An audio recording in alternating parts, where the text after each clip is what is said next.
Oke, baik. Bismillahirrahmanirrahim. Assalamualaikum warahmatullahi wabarakatuh. Perkenalkan, nama saya Muhammad Hafal Gifar Bushro dengan NIM 2403521 dari kelas 3A Prodi Teknik Komputer. Kali ini saya akan menjelaskan tentang IP NAT, IP NAT statis, IP NAT dinamis, dan juga IP path ya, pada mata kuliah jaringan komputer dasar. Oke, mungkin langsung saja ke penjelasannya. Oke, di sini seperti yang terlihat di layar laptop saya ya, di sini terdapat topologi dari IP NAT statis. Sebenarnya di sini ada 3 gitu, ada yang statis, terus ini ada yang dinamis, dan juga satu lagi yang path gitu ya. Mungkin ke yang pertama aja gitu. Di sini yang pertama tuh ada IP NAT yang statisnya nih. Jadi sebenarnya kan kalau diperhatiin tuh sama gitu ya. Terdapat di sini tuh ada satu switch, 3 PC, terus di sini ada router 1, dan di sini ada lagi router satu lagi sama server gitu ya. Semuanya sama, bentuknya kayak gitu juga. Oh ya, ini juga cloud gitu ya. Semuanya sama. Tapi yang membedakannya adalah dari si pemrogramannya, yaitu CLI-nya. Mungkin saya akan langsung masuk ke dalam langkah-langkahnya. Mungkin yang paling pertama kali saya buat adalah membuat topologinya, itu bentuknya seperti ini. Dan saya juga membuat si cluster ini. Bagaimana caranya? Jadi caranya tuh kita misalnya ambil si router dan si server ini, lalu kita blok mereka berdua ini, lalu habis di blok pencet yang ini nih, si tambah cluster ini. Nah, nanti setelah itu langsung terbentuk seperti ini, lalu baru kabelnya disambungkan dengan router yang ini. Oke, berikutnya setelah itu saya memasukkan IP dari tiap-tiap si PC-nya nih ya, dengan IP ini seperti ini. Nah, IP-nya segini, subnet mask-nya ini, default gateway-nya juga ini, dan DNS-nya seperti ini. Semuanya juga sama, untuk routernya juga di sini. Ini caranya, di sini untuk servernya juga sudah dikonfig dan seperti ini ya. Agak berbeda ya sama yang tadi PC. Oke. Mungkin langsung saja gitu ya ke pemrograman pertamanya di CLI.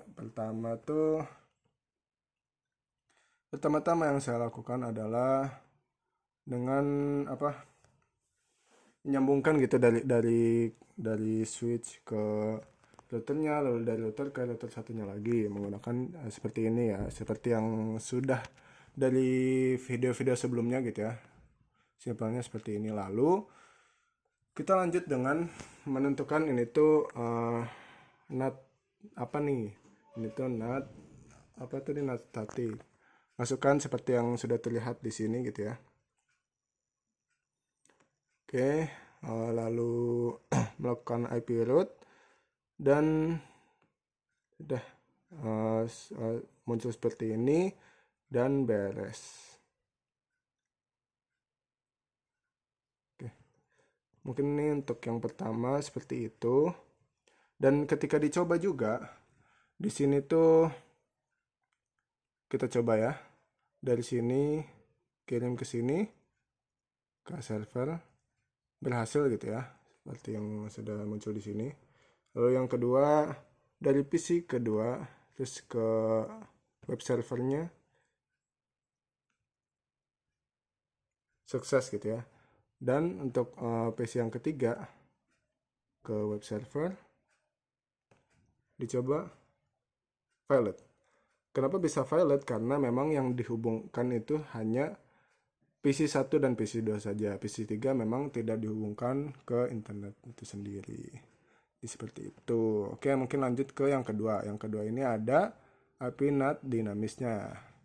Nah, apa sih yang membedakan IP NAT statik dan juga dinamis? Kalau statik itu dia tuh lebih ke, yang setahu saya itu dia lebih apa ya, spesifik gitu, lebih.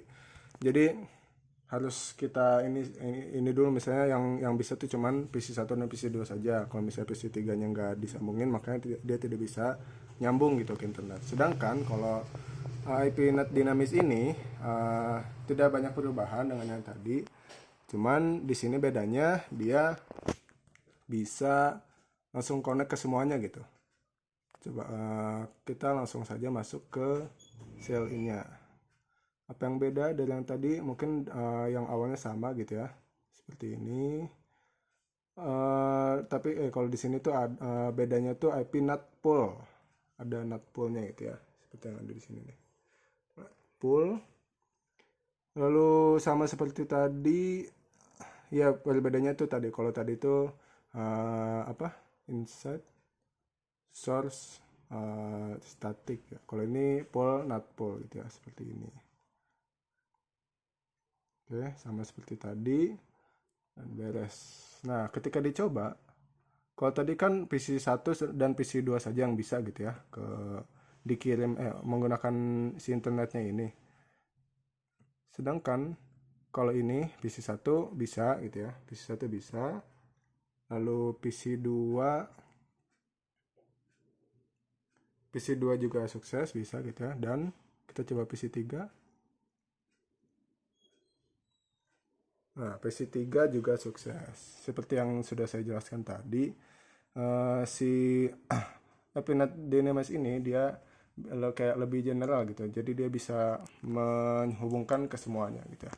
Mungkin lanjut ke yang ketiga. Yang ketiga ini ada IP PAT ya, PAT. Sebenarnya di sini mungkin sama seperti yang sebelumnya gitu ya. Tapi yang bedanya tuh dari codingannya tuh seperti ini. Di sini ada perbedaannya tuh, ada overloadnya nih, overload. Lalu di sini ada konfigurasi si DHCP-nya.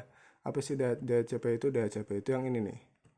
Jadi setiap si IP config dari tiap PC-nya tuh ini DHCP itu. DHCP itu kalau misalnya dipencet dia langsung otomatis keisi. Nah, kalau otomatis keisi seperti ini berarti tandanya dia berhasil. Kalau misalnya masih kosong berarti gagal gitu ya guys. Semua PC juga sama gitu ya. Mungkin yang membedakannya itu mungkin kita coba aja gitu ya. Kayak tadi, mulai PC 1, lalu PC 2,